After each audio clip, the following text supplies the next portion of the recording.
Bien, merci. Merci Silke de ce beau texte, de cette belle conférence. Beaucoup de pistes. Je serai assez bref, je reprendrai quelques points. Je ne suis pas du tout d'accord sur le ratage dans les Misfits, bien sûr. Moi non plus, c'est pas ce que j'ai dit. On pourra en reparler justement. Mais juste quelques points. Merci aussi à Maurice pour ses scénettes. Alors, la question de base, la question première, c'était pourquoi les hommes aiment les belles femmes. C'est une interrogation quand même très importante. Tu évoques une paix par l'esthétique. C'est une belle, là aussi une belle phrase, une belle proposition. C'est probablement pas suffisant. En même temps, je pense que c'est ce que tu indiques dans le courant de tes développements. Une paix par l'esthétique, il faut y croire. Mais il ne peut pas y avoir seulement ça, il faut que ces belles femmes, elles se donnent d'une manière ou d'une autre. Alors, il y a là une paix plutôt par le don, par l'esthétique, mais aussi par le don d'Antigone à Amy Winehouse, en passant par Rita Hayworth et bien sûr Marilyn Monroe. Le sacrifice de soi fait partie de cette séduction. C'est une alliance qui n'est pas thérapeutique du tout. Je parlerai un peu de Gritson aussi à la fin, je reprendrai ce que tu as proposé sur Gritson. C'est un sacrifice de soi, évidemment, qui est offert, et pas directement sexuel, mais un sacrifice de soi, un sacrifice du soi, pour calmer un petit peu, quelque chose qui nous est donné en caution, je pense. Alors, tu n'as pas montré ces images, tu as montré beaucoup d'images, mais il y a des images qui sont absolument impressionnantes. C'est quand Marilyn Monroe va chanter pour ses GI en Corée. Oui. C'est impressionnant, elle est dans un chaudron d'hommes en rut. Voilà, c'est la seule femme, je crois, là, dans ce lieu-là. En tout cas, sur les photos. Sur les photos. Et puis, il y a eu un film qui montrait ça. On voit Marilyn comme ça. J'ai prévu de montrer cette séquence à la fin de la discussion, effectivement. C'est très impressionnant comment on envoie Marilyn, finalement, pour calmer les GI, pour calmer une violence. Sinon, peut-être ils s'étriperaient entre eux. Là, ils ne vont pas s'étriper. Ils vont pouvoir plutôt canaliser leur violence sur les Coréens. Ils vont rien faire de mal à Marilyn, et c'est très impressionnant de la voir au milieu de tout ça. Pour la petite anecdote, si tu permets, la photo qu'elle a aimée le plus d'elle-même, alors qu'elle a été photographiée quand même par les plus grands photographes du siècle dernier, Cecil Beaton, Beard Stern, Green et autres, donc Milton Green, et une photo où elle est en treillis chez les GI, en train de remonter une colline où elle a un grand sourire comme ça, et c'est une photo qu'elle a portée dans son porte-monnaie et où elle a écrit au dos que c'est comme ça qu'elle se préfère. Donc c'est quand même saisissant que cette espèce d'abondance, de reflux narcissique qu'elle a eu à ce moment-là, la seule femme dans ce monde, entre guillemets, pas de brute, parce que je ne me permettrai pas d'appeler les pauvres GI chair à canon comme ça, lui a apporté autant. Mais on le verra tout à l'heure dans la séquence que j'ai prévue pour clore la discussion. Alors, bon, ce don, ce qui est donné en caution finalement à la foule, que ce soit les GI ou d'autres personnes, ça fait penser que on ne peut pas être impunément si haut ou si haute, et l'étoile est toujours déjà morte d'une certaine manière, je crois. C'est ça, être star. Alors, je vais reprendre juste sur l'humour aussi, un petit peu l'humour. Alors, tu en parles, c'est vraiment bienvenu, je trouve, parce qu'effectivement, elle avait beaucoup d'humour, on n'en parle jamais, elle a des phrases absolument saisissantes, des choses très drôles. Et c'est comme si, effectivement, elle aussi pouvait regarder Marilyn Monroe. Elle se regarde comme si elle en connaissait l'envers et comme si elle pouvait s'en moquer aussi, d'une certaine manière. Mais c'est une distance. Alors tu as cité par exemple ce moment où elle s'identifie au chien d'Arthur Miller. Voilà, c'est une distance, comme tu disais, la politesse du désespoir. C'est comme même ça aussi, cet humour. Alors peut-être d'être un vrai self encore animal et voulant qu'on soit là pour elle surtout. La terreur d'exister, tu as évoqué aussi. Alors tant d'efforts pour être simplement, pour être autrement. Marilyn Monroe finalement joue Marilyn Monroe en permanence, et que lui demander de jouer d'autres finalement? Elle met 6 heures de maquillage parfois pour advenir, être Marilyn Monroe. Celui, effectivement, tu l'as dit aussi, peut-être qu'elle mieux jouer avec ça, c'est Billy Wilder. Billy Wilder, moi j'aime beaucoup, c'était sorte de moraliste, pas du tout moralisateur. C'est absolument précieux. Il l'a fait tourner dans 2 films. Alors tu évoques les 2, 7 ans de réflexion et puis après Certains l'aiment chaud. Alors 7 ans de réflexion en 55. Effectivement, Marilyn Monroe n'a pas de nom, pas de prénom, c'est la voisine d'à côté, sauf dans une scène à la fin. Il y a un ami du personnage principal, là, un certain texte qui passe, qui lui dit « Mais qui est la fille là à côté ?» Et il dit « Je ne sais pas comment elle s'appelle, c'est peut-être Marilyn Monroe. Ouais. Et puis dans Certains l'aiment chaud, alors Billy Wilder a bien compris finalement qui était Marilyn Monroe, quel était peut-être le vide derrière tout ça, parce que Certains l'aiment chaud finalement, Marilyn Monroe n'est qu'une caution dans le film. En fait, le film parle de tout à fait autre chose que de la séduction de Marilyn Monroe. Bien sûr, elle est là, Marilyn Monroe, et autant dans 7 ans de réflexion, il y a la scène de la jupe, c'est-à-dire Billy Wilder offre au public les jambes de Marilyn Monroe, autant dans Certains l'aiment chaud, il offre le buste, on a vu l'extrait là, mais finalement, le moteur du film, c'est pas ça du tout, c'est des histoires d'hommes qui se déguisent en femmes, d'hommes qui se poursuivent entre eux, des histoires de mafia. En fait, c'est un film qui parle d'homosexualité. Et la censure, d'une certaine manière, est subvertie grâce à Marilyn Monroe. C'est-à-dire Marilyn Monroe, comme disait Hitchcock, ce sexe qui se voit à l'image sur son visage, Marilyn Monroe, assez ironiquement, ça c'est le talent de Billy Wilder, devient la caution morale du film.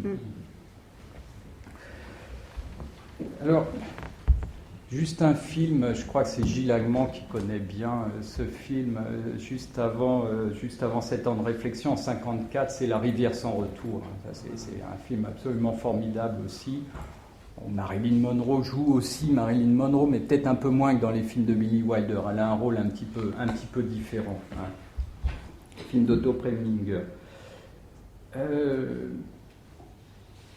ne sais pas très bien dans quel ordre dire ça m'est venu en t'écoutant, mais je vais évoquer un petit peu Grinson quand même. Alors Grinson, juste pour dire que vous le savez bien, sans doute, c'est pas n'importe qui, c'est un psychanalyste tout à fait reconnu, qui a publié un bouquin sur la technique et la pratique de la psychanalyse, qui a fait beaucoup d'articles, etc. Bon, voilà, ce qui se passe dans le contre-transfert est à discuter, évidemment. Mais ce qui est assez amusant, si on considère les articles de Grinson, c'est que, je ne sais pas si vous le savez, tu l'as lu sans doute, il y a un article qui date de bien avant La cure avec Marilyn Monroe, qui est un article que Grinson consacre au son hum. Alors je crois qu'il n'a pas été traduit en français, About the Sound Hum. Le son le son des gastronomes si vous voulez bien. Le seul son, d'après Grinson, qu'on peut produire la bouche fermée, qui est un son qui permettrait de revivre le fantasme en pouvant articuler quelque chose en ayant la bouche fermée, de pouvoir revivre le fantasme d'avoir le biberon ou le sein maternel encore dans la bouche, c'est-à-dire de revivre comme ça le plaisir de la lactation. Aussi, si tu permets, parce que vraiment c'est une petite note en bas de page que je me permets d'apporter. Oui. Marilyn Monroe lui-même a eu pour surnom en high school de Girl. Oui. C'est-à-dire quand elle passait, les garçons faisaient comme ça, qui est effectivement le de la dégustation, et puis en même temps, déjà ses initiales en allitération anticipaient qu'elle aura bien des années plus tard, mais c'est effectivement le son tel que tu le décris, et c'est assez saisissant qu'il y a quand même cette double... L'événement est double, à la fois Grinson qui travaille sur le M, qui est bien sûr la lettre maternelle, et aussi la lettre de la bouche qui déguste, et Marilyn qui a pour surnom The Girl. L'interrogation de Grinson dans son article, c'est de se demander, c'est une interrogation qu'on a tous eue, je pense, pourquoi dans tant de langues à la surface du globe, le mot mère commence par la lettre ou le son Voilà.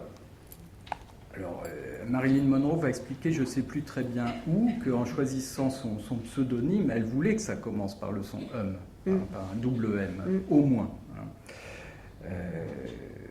Alors, ce qui est ironique, mais tragiquement ironique aussi, c'est ce que tu rappelles à un moment, c'est que elle n'a jamais pu dire maman à quelqu'un, Marilyn Monroe. Elle n'a jamais pu dire maman, et finalement, tout ce monde qui l'appelait Marilyn Monroe ne cessait finalement de faire revivre ce mot de maman, mais de lui renvoyer comme ça, par l'extérieur.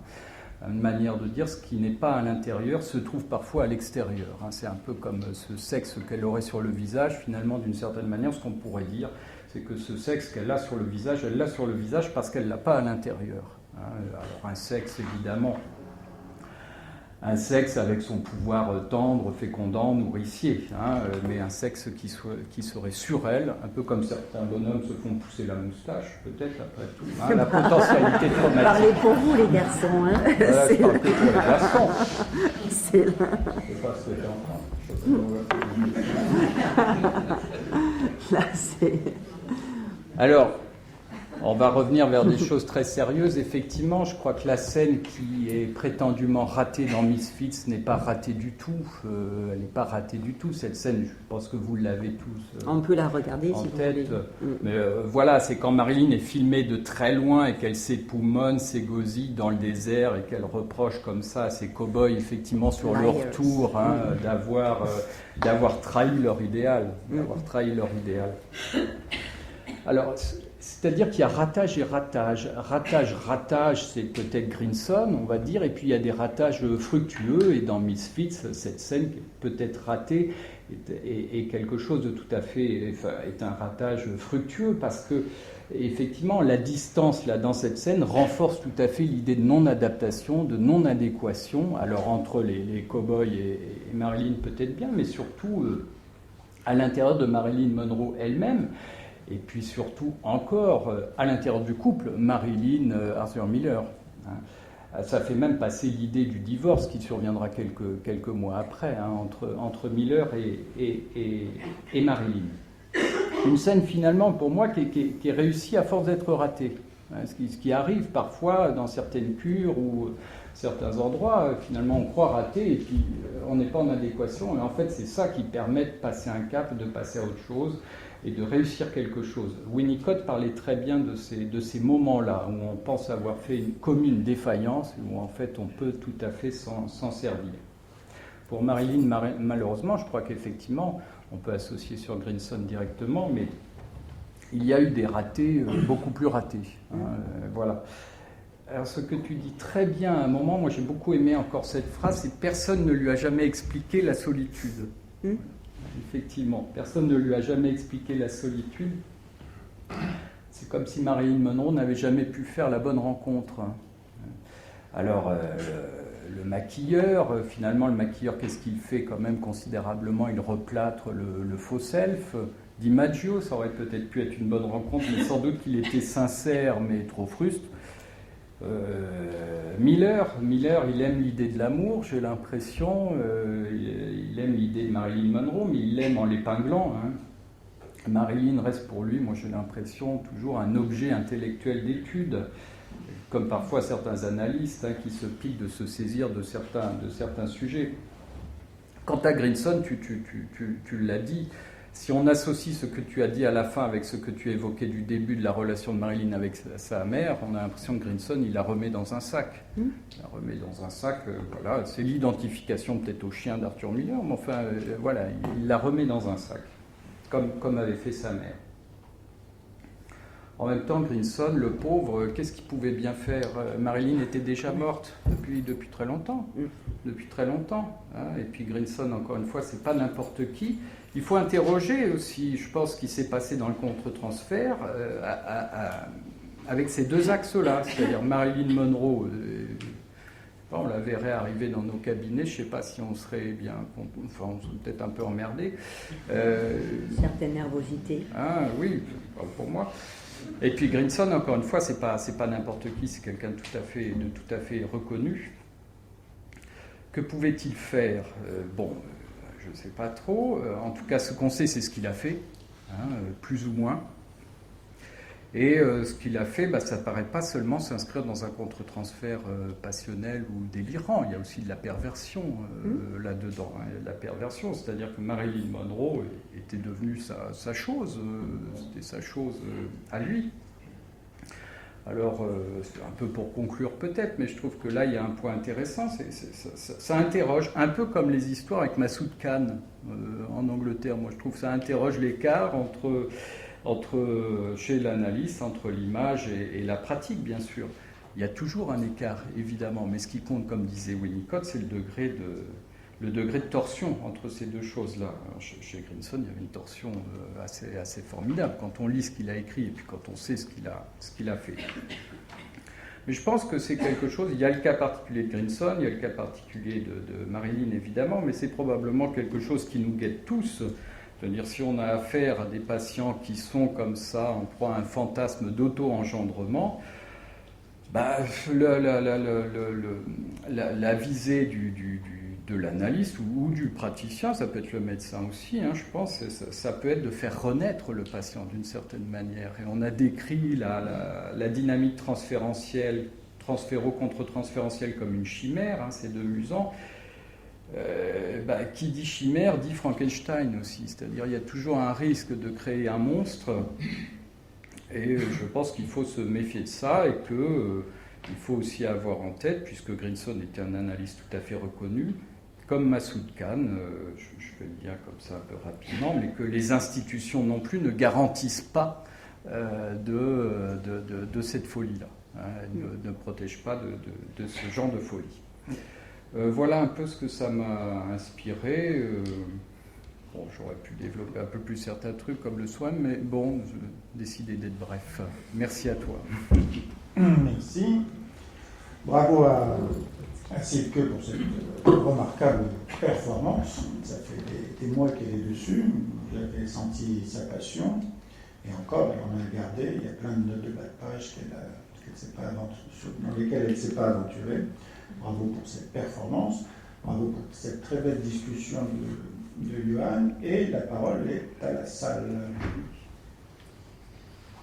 Nous avons encore un petit moment avec quelques questions, des questions, pas de commentaires, des questions. Je crois savoir avoir lu effectivement après du nez qu'elle a déjà subi la chirurgie esthétique. Oui, ça faisait partie, c'est ma note de pas de page numéro 67 que je ne vous ai pas lu. Absolument. C'est pas s'entraîner. Oui, non, mais en même temps, je dis qu'il n'était jamais assez aquilin. Effectivement, il y a eu une opération, mais donc ça faisait partie des nombreuses notes, mais que je n'ai pas lues pour rester dans les temps et laisser la place à la discussion. Mais merci de cette remarque. Mais on peut se représenter un petit peu le travail qui était fait sur ces femmes-là, actrices destinées à être stars, parce qu'elles étaient comme ça, créées, modelées par les studios. Avant Marilyn Monroe, il y avait eu Rita Hayworth. Alors, Marilyn Monroe, on lui avait fait refaire le nez, on lui avait dépigmenté les cheveux, cramé avec je ne sais plus quelle substance une partie de ses cheveux pour qu'elle ait une implantation différente. Avant, il y avait Rita Hayworth, à qui on avait décidé d'enlever des molaires pour qu'elle ait des joues un peu plus rondes, je crois. Enfin, voilà, c'était la façon de faire. Ce qui perdure aussi, d'ailleurs. Mais si je ne me trompe pas, vous avez plusieurs fois dit qu'elle joue Marilyn Monroe, puis ça m'amène sur son dernier film qui n'est pas qui était inachevé. Oui, c'est un peu ça. C'est, je crois, le seul film où elle joue le rôle d'une mère. Et un film dont vous n'avez pas parlé durant votre entretien, qu'à mon avis est le seul film où elle ne joue pas vraiment et où elle est parfaitement authentique, c'est Arrêt d'autobus. Bien sûr, oui. Qui est une performance d'actrice, mais où on sent que ce film la ramène à sa réalité. C'est bien ça. Oui, merci beaucoup de cette remarque, parce qu'effectivement, pour des raisons de temps, j'ai pas pu visiter toute la filmographie de Marilyn, et où effectivement, par rapport à ce film où elle joue en fait la babysitter, par rapport aussi à la folie d'éventuellement tuer l'enfant dont elle a la garde, il y a effectivement une sorte de time warp qui se crée à ce moment-là, qui la confronte en boucle avec ses propres données existentielles, et où là, tout d'un coup, elle touche à quelque chose où à la fois elle n'a jamais été autant elle-même et en même temps aussi bonne actrice, parce que je ne l'ai pas dit auparavant, parce que je voulais aussi protéger mon amitié avec Maurice, mais il va me le pardonner. Je ne considère absolument pas Marilyn Monroe comme une actrice. C'est pour ça que j'ai insisté autant sur le devenir image, je veux dire, et Catherine Deneuve le dit aussi très bien dans un commentaire qu'elle fait de plusieurs séquences de films. Elle dit bien que Marilyn est la plus belle image qui n'ait jamais existé. Elle ne dit pas la plus belle femme et pas non plus la meilleure actrice, puisque quand on regarde bien, il y a bien sûr des images qui sont d'une beauté inouïe, où vraiment elle nous confronte avec le sublime, avec le ravissement, avec la fascination, avec tout un ensemble de choses assez complexes à démêler par la suite. Mais c'est pas une actrice. Et peut-être le seul moment où elle est actrice, c'est quand elle revisite ces coordonnées tragiques de son existence. Et puis par ailleurs, bien sûr, elle se plaint amèrement qu'on lui donne que des rôles à jouer, où justement elle est la dame blonde, la blonde écervelée, et elle a quasiment que des rôles humoristiques. Or, elle prétend vouloir jouer Juliette, Lady Macbeth, des grandes scènes de théâtre de Shakespeare, et c'est impossible de la voir là-dedans. Parce qu'elle est constamment dans ce devenir image où, en plus, les plus belles séquences, c'est toujours des photos. C'est vraiment l'arrêt sur l'image.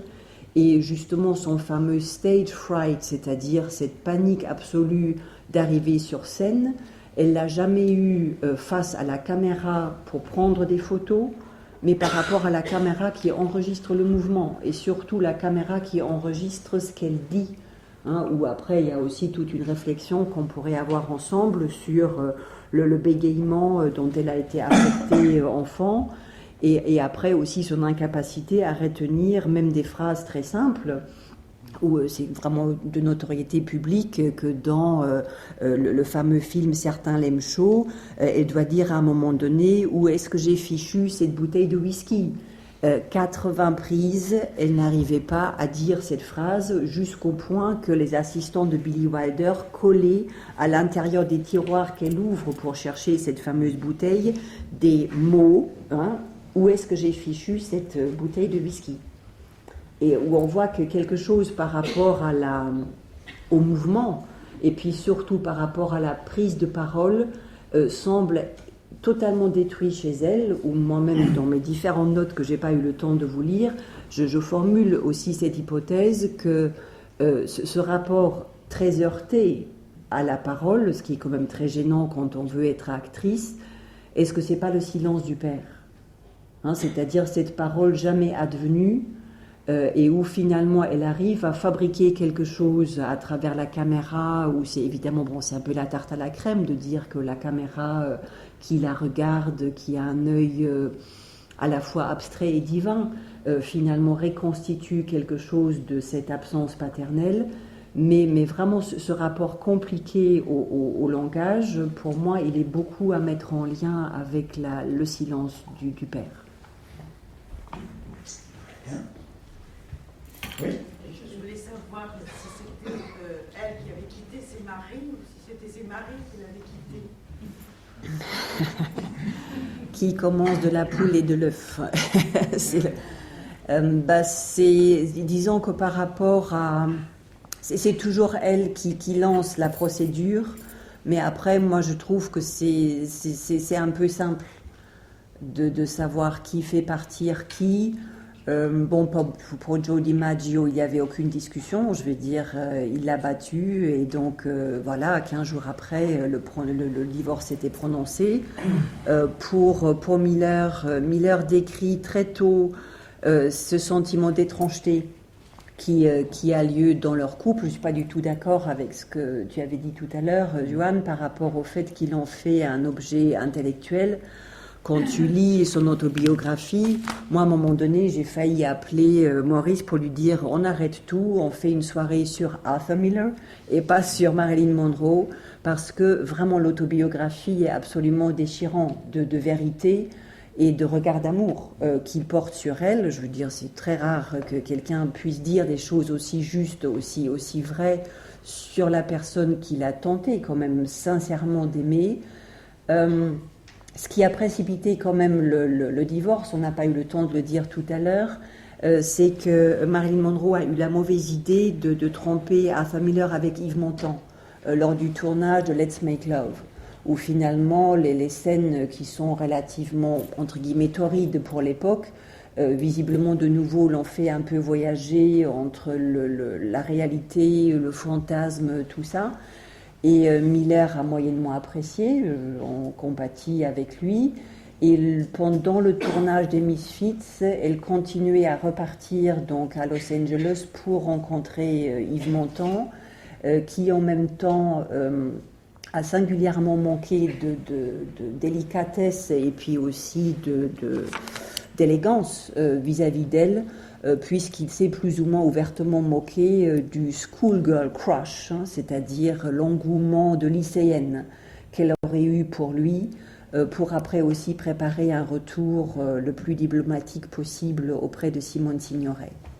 Et je ferme la rubrique gala. Bien. D'autres questions? Oui, Madame Kaganski. J'ai une question à la fois, merci Silke, c'était très intéressant, à la fois Silke et à Johan sur la question de les hommes aiment les belles femmes ou la beauté chez les femmes. Ce devenir image de Marilyn, au fond, est-ce que cette fascination, ce ravissement ne s'exerce pas aussi sur les femmes? Vu le nombre d'adolescentes, en tout cas mon adolescence, qui avaient des photos de Marilyn dans leur chambre, au moment justement des jeunes filles s'éveillent à la féminité, est-ce que c'est pas un ravissement effectivement qui va au-delà de la différence des sexes? Oui, absolument, je suis entièrement d'accord avec toi. Juste, je restitue quand même, je rends à César ce qui est à César. La question pourquoi les hommes aiment les belles femmes, c'est Freud qui la pose. Parce que tout à l'heure aussi, elle m'a été attribuée à tort. C'est Freud qui en parle le mieux par rapport à cette métaphore extraordinaire qu'il a en passant donc des belles femmes vers les félins, vers les jeunes enfants, dans justement cette espèce de rondeur de visage et aussi de clôture narcissique, finalement protège de tout manque et de toute demande formulée auprès de l'autre. Et ce qui est là aussi saisissant, que effectivement, Brigitte Bardot, par exemple, parle merveilleusement bien de Marilyn qu'elle a rencontrée chez la Reine. Si on a le temps tout à l'heure, on peut visionner là ce clip parce que vraiment c'est passionnant, où ils sont donc reçus lors d'une grande réception d'artistes et où elle dit que justement Marilyn Monroe qu'elle rencontre dans The Ladies Room où tout le monde se poudre le nez pour surtout pas avoir le nez qui brille avant de saluer la reine, lui fait l'impression d'un bébé. C'est-à-dire avec une sorte de fraîcheur, avec une sorte d'innocence, une forme de nouveauté en fait dans son être au monde qui la ravit totalement et où elle dit, alors qu'elle est quand même considérée aussi comme une des plus belles femmes du monde, jamais je pourrais l'égaler, jamais je pourrais rivaliser avec elle. Et donc oui, bien sûr, c'est quelque chose où justement le sex appeal de Marilyn, c'est pas du tout le même que Rita Hayworth, que les différentes bombes hollywoodiennes, parce que Marilyn, elle est vraiment du côté de l'enfant.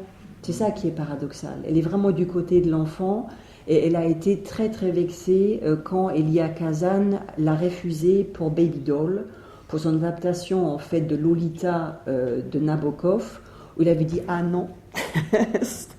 alors que pour elle pensait être parfaite dans ce rôle de l'enfant, de la jeune fille prépubère, grand maximum pubère. Oui, c'est justement cette question que je voulais poser, qui n'est pas une question, mais enfin, je trouve qu'il y a dans j'ai vu tous les films de Marilyn, et je trouve qu'elle a un rôle de fillette, en effet, de fillette qui, disons, entiche un peu quand même les personnages des hommes. Elle les séduit comme une enfant. Et je me demande si elle n'a pas éveillé chez l'homme un sentiment de pédophilie extrêmement fort. Et je trouve qu'il y a chez ses partenaires ce sentiment, cette pédophilie que je ressens très fortement dans ses rôles. Et c'est la question que je me pose. Oui, c'est une question très, très juste à laquelle toi peut-être tu souhaites aussi rebondir pour que ça soit pas toujours... tout à l'heure. Oui. Moi je vais rebondir parce que c'est un point de vue que je partage. Alors d'abord, je vous rappelle, je crois, donc ça se vérifie, mais quand même, ça me tourne depuis tout à l'heure, c'est pas l'humour qui est la politesse du désespoir, jamais. C'est l'ironie qui est la politesse du désespoir, d'après Jules Renard. Il n'y a pas d'ironie chez Marilyn Monroe, malheureusement, si je puis dire. Alors après, oui, elle me fait le même effet que vous. Donc chacun a sa Marilyn. Je suis content que vous l'ayez dit, et puis que vous êtes une femme et que vous puissiez le dire avant que moi, un homme le dise. Bon, c'est l'effet qu'elle me fait. Bon. C'est-à-dire que, contrairement à Hitchcock, qui s'y connaît, mais pas tant que ça, je ne crois pas qu'il y ait du sexuel chez Marilyn. Il y a une sexualité infantile. Chez Marilyn, c'est pour ça qu'elle attire les hommes et les femmes, c'est la sexualité infantile. C'est les auto-érotismes infantiles. Bon. C'est un premier point. On la voit dans la pub Chanel numéro 5, elle a une avidité pour l'écran, pour le miroir, pour le spectateur, pour l'homme, qui est l'avidité d'une petite fille pour un pot de confiture, avec une oralité exceptionnelle. Bon. Donc on est en deçà du génital, et c'est peut-être ça qui nous rapproche d'homme et femme. Bon. Mais je crois, et vous l'avez dit, qu'il y a quelque chose de plus, c'est la sexualité. Alors c'est Nabokov qui disait que la sexualité, ça devrait être réservé aux enfants. C'est-à-dire que dès que les adultes touchent à la sexualité, ça salit la sexualité. La sexualité telle que Marilyn l'incarne, c'est la fameuse recherche, la découverte, l'exploration du monde, en toute innocence, en toute insouciance, en toute inconscience. C'est ce qui fait qu'on a envie d'y aller, bon, avec, vous l'avez dit aussi, quelque chose, en tout cas moi je crois, qui est une sexualité infantile d'une jeune fille souillée, abusée, maltraitée. C'est-à-dire quelqu'un qui s'y connaît. Une petite fille qui est au parfum, si je puis dire. Elle s'y connaît en matière d'enticher les hommes. La scène dans Some Like It Hot, où elle apprend à Tony Curtis ce que peuvent être les gestes de l'amour, est édifiant. Donc une petite fille, parce que le plus grand aphrodisiaque pour les hommes, c'est l'innocence, malheureusement. Pourquoi ? Parce que l'érotique est lié à la mort, la bataille n'est pas loin, et que lorsque la mort qui flotte en permanence au-dessus de la tête de Marilyn est un excitant considérable. Donc il y a ce double mouvement qui est extrêmement excitant pour l'homme, qui l'attire, et j'ai oublié la fin de... mais c'est pas grave. Donc je partage tout à fait votre avis. C'est de la sexualité infantile, c'est du pré-génital, c'est une grande avidité, c'est une innocence qui s'y connaît un peu, ça peut vous entraîner extrêmement loin. Extrêmement loin. Alors, la deuxième chose, sur ma Marilyn à moi, je crois qu'il y a quelque chose qui transcende, alors je ne sais pas si c'est le maquillage, mais il y a une chair chez Marilyn, il y a de la chair, il y a une peau sexuelle, il y a une substance corporelle du temps, comme disait je ne sais plus qui, en parlant de la chair, c'est-à-dire cette chair laiteuse, mielleuse, qui déborde de partout, est une invitation aux souvenirs, et à des souvenirs de maman. Donc il y a cette dimension-là qui probablement est excitante pour les deux sexes. Voilà donc je vous accompagne, je vous rejoins parfaitement sur le fait que lorsque le fruit a été malheureusement touché un peu tôt, il engrange une certaine perversité qui, mélangée à l'innocence avec l'ombre de la mort comme sanction, ça fait beaucoup d'excitation. Le fruit a été touché un peu tôt ou pas assez touché aussi, hein, les deux en même temps, parce que c'est vrai que femme-enfant, d'accord, mais même femme-bébé, il y a quelque chose d'extrêmement infantile, en deçà même d'une différenciation sexuelle. C'est encore en deçà. Hein. On est au niveau, alors, puisqu'on parlait des félins, des belles femmes, Freud relie ça aussi au narcissisme primaire. Voilà, cette forme-là de tranquillité. C'est vrai que, par exemple, moi, si on lit l'article de Grinson sur le son si on a ça un petit peu en tête, c'est vrai que c'est intéressant ce parcours du son. Ça va être repris par un linguiste, Ivan Fonaghi, qui va développer une espèce de psychophonétique sur la libidinalisation des sons et comment la voix, les mots ne véhiculent pas seulement ce qu'on veut bien dire, mais aussi tout un tas de choses, d'affects qui passent et qui rendent la voix vivante. Et c'est vrai que ce son homme que prononce le bébé, il doit être repris par un adulte, la mère qui passe par là évidemment et qui est très content d'entendre ce son et qui dit à son enfant maman, maman, Mutter, Mother, etc. selon la langue. Et c'est grâce à cet accordage là par la mère que Marilyn Monroe n'a pas eu. Mais c'est grâce à cet accordage qu'on passe du narcissisme primaire, c'est-à-dire l'autosensualité, au narcissisme secondaire, celui qui vient des objets et qui est repris par le petit enfant dans le plaisir de reprendre le mot prêté par l'adulte pour vérifier que ça fait bien rire l'adulte, que ça lui fait plaisir et qu'on va pouvoir jouer comme cela. Et Marilyn, tout se passe comme si, alors avec ce son homme et puis quantité d'autres choses bien sûr qu'elle projette vers nous, tout se passe comme si elle n'a été empêchée de passer au narcissisme secondaire et toutes ces rencontres, tout ce bottin sexuel, ça ne la nourrit absolument pas. Elle n'en fait rien, elle ne peut rien en faire, elle est coincée dans un en-deçà. D'où les fantasmes pédophiles, effectivement, qu'on peut avoir. Bien sûr, Maurice. Avec, donc ça me revient, alors ça rejoint, il y a un barrage des deux côtés, Silke l'a développé par rapport à l'atmosphère incestueuse du côté paternel qui va se réactiver de manière incessante. Elle va le chercher, bien sûr, elle va chercher tous ses daddies, mais ils vont pas céder, enfin ils vont céder à la tentation. Et donc ça va redupliquer le traumatisme. Et il y a aussi ce barrage qu'il a évoqué du côté maternel, cette carence d'accordage psychique, corporel, enfin bon. Et j'en viens à quelque chose que Truman Capote, dans la merveilleuse nouvelle qui s'appelle Une enfance radieuse, qui parle de Marilyn Monroe, évoque, c'est que cette femme, en dehors des moments où elle est dans la lumière, où elle est maquillée, où elle est parfumée, cette femme est sale. Cette femme a une odeur, l'odeur et la saleté, les ongles noirs et le laisser-aller des enfants carencés. Donc c'est toujours la même chose, hein. Il faut voir quand on sort de scène, quand on sort de cette exposition, de cette présentation, le coût à payer dans la sortie de scène. Donc c'est une enfant carencée, c'est une enfant abandonnée qui se reconstruit, qui se rassemble sur scène. Alors, je ne crois pas qu'elle souffre ou qu'elle ne sache pas ce qu'est la solitude. Je crois qu'elle est aussi en deçà de ça. Ce n'est pas la solitude, c'est le seulement. C'est-à-dire que lorsqu'elle est seule, elle est seule, y compris avec elle-même. Il y a dans cette nouvelle de Truman Capote, elle évoque le fait qu'elle n'arrive pas à se rassembler lorsqu'elle est seule. Et il y a aussi ce très joli passage où elle passe son temps à se repoudrer en effet dans les toilettes, où elle fait attendre toujours tout le monde, pas simplement pour les scènes de cinéma. En l'occurrence, lui est en train de l'attendre, en train de boire un verre. Ça fait 1 heure qu'elle est en bas aux toilettes, il descend, il va la voir et il la surprend, qui se regarde dans le miroir et lui demande « Mais qu'est-ce que tu fais? Ça fait 1 heure que je t'attends. » Et il lui dit « Je la regarde, elle, dans la glace. » C'est quand même assez terrifiant.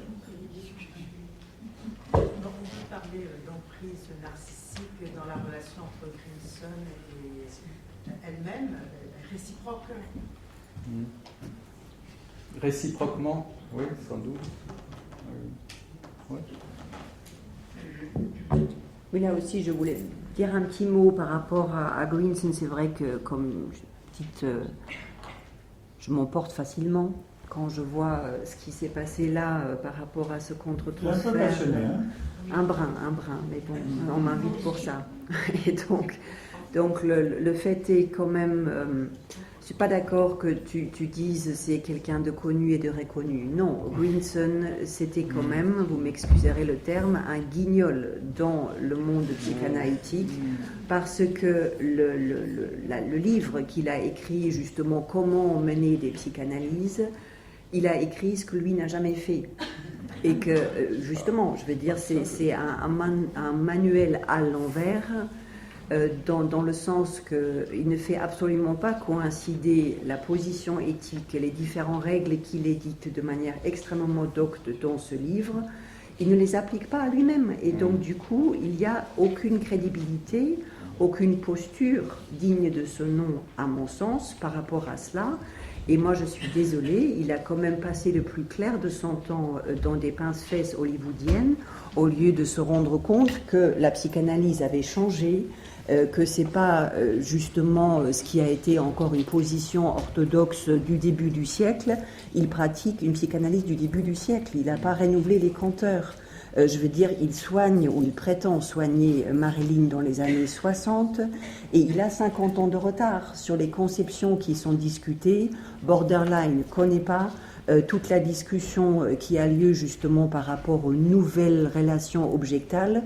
Tout ça, il connaît strictement rien. Je suis désolée d'être un peu... voilà. Partie prenante. Merci, je cherchais le mot.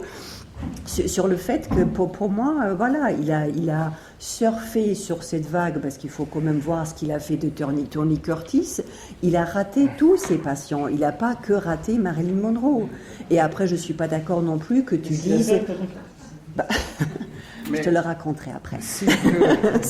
Et donc le fait aussi de dire qu'est-ce que nous on aurait fait, c'est pas la question. C'est le fait que tous les passages à l'acte quand même. Est-ce que toi tu cherches, rassure-moi sur ce point, est-ce que tu cherches des villas pour tes patients? Est-ce que tu leur conseilles des gouvernantes qui ensuite rapportent les contenus des entretiens téléphoniques qu'il a? Mais oui, Est-ce que tu es sur la payroll de leur film? Je veux dire, c'est quand même cette histoire de participation précisément à la chair et au corps de Marilyn monnayée dans Something's Got to Give. Pour moi, c'est quand même, c'est juste hallucinant. Et donc, il n'est pas reconnu par qui? Dis-moi par qui il est reconnu. Ah ben, je vais te le dire tout de suite. Je vais vous le dire aussi. Mais alors, la passion t'empêche de voir qu'on est d'accord. Mais je ne sais pas si tu as lu l'article consacré à Grinson dans le Dictionnaire international de psychanalyse. Oui, mais tu l'as lu. Oui, absolument, mais ils ont tort. On sait que l'IPA s'est trompé à plusieurs reprises, dont notamment sur Autorank, par exemple. Oui. Donc, je profite de l'occasion pour défendre bec et ongle Autorank. Ben, ils ont tort. Mais je ne dis pas qu'ils ont tort ou qu'ils ont raison. Je dis qu'on doit s'interroger sur ces distorsions qu'il y a parfois entre certaines pratiques et certains écrits techniques, dont les dictionnaires internationaux. Oui, absolument. Très bien. Une dernière question. Allez, une dernière question. Oui. Oui, je suis interne en psychiatrie.